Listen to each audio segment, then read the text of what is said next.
Quando a gente fala de processos, para organizar, para automatizar, a gente tem que levar em consideração o cliente, que é, na verdade, o centro da operação, né?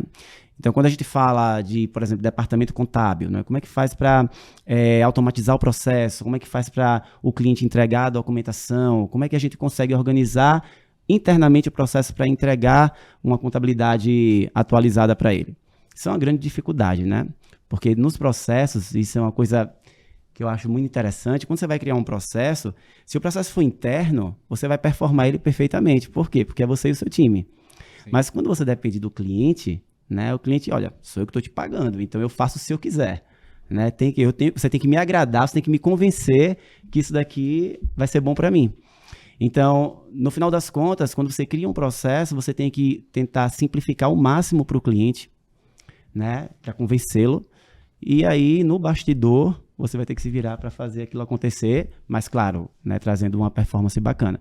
Então, hoje, para a questão desses processos da contabilidade, do departamento contábil, eu considero que a gente tem duas frentes que são, enfim, causadoras de atraso, também de performance, né? Que é o nosso time, que normalmente se a gente treinar e tiver tudo certinho ali, ele faz, se tiver tecnologia, se tiver um processo bem amarrado, mas a gente tem o cliente que muitas vezes boicota o processo, né? Boicota a entrega. São tantas dúvidas, né? Deixa eu te perguntar em relação a isso, assim, ó, nós estamos falando sobre escritórios que têm muita dificuldade em atualizar as contabilidades e manter as contabilidades atualizadas.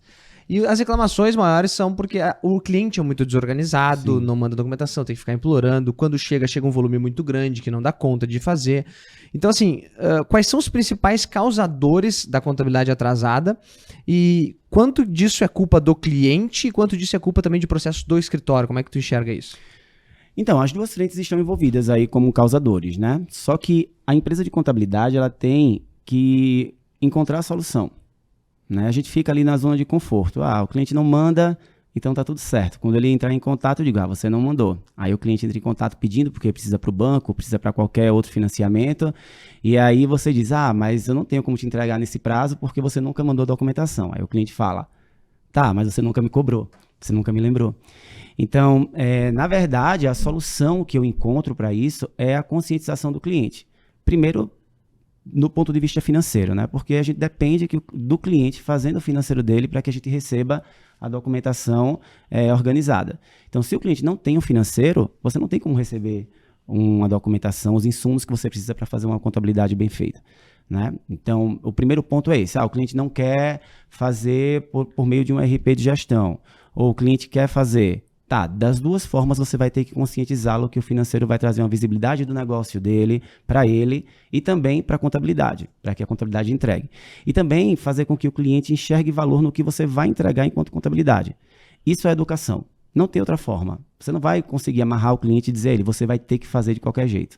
Né? Então, é educar o cliente e envelopar bem o processo, porque a gente tem uma dificuldade de embalar a nossa solução, né? Vou te entregar um balancete. Você não falou nada para o cliente. Na verdade, ele vai dizer, eu não quero, né? Eu vou te entregar uma solução, eu vou fazer isso para você. O que eu vou te entregar vai te proporcionar uma visibilidade sobre o seu negócio, eu vou te ajudar dessa forma. E aí, inclusive, você também vai conseguir ter uma visibilidade melhor da sua empresa por conta do seu financeiro, que é o que você vai estar trabalhando para a gente conseguir fazer a tua contabilidade. Então, eu considero sempre que a educação é a melhor forma. Só que aí a gente tem um problema dentro da nossa empresa de contabilidade também, né? É que o nosso time ele é muito conforme, né? Então ele está ali na zona de conforto, querendo receber da forma mais fácil possível, tentando culpar o cliente porque ele não conseguiu entregar no prazo. Esse é um problema. Então a educação ela tem que ser tratada dos dois lados,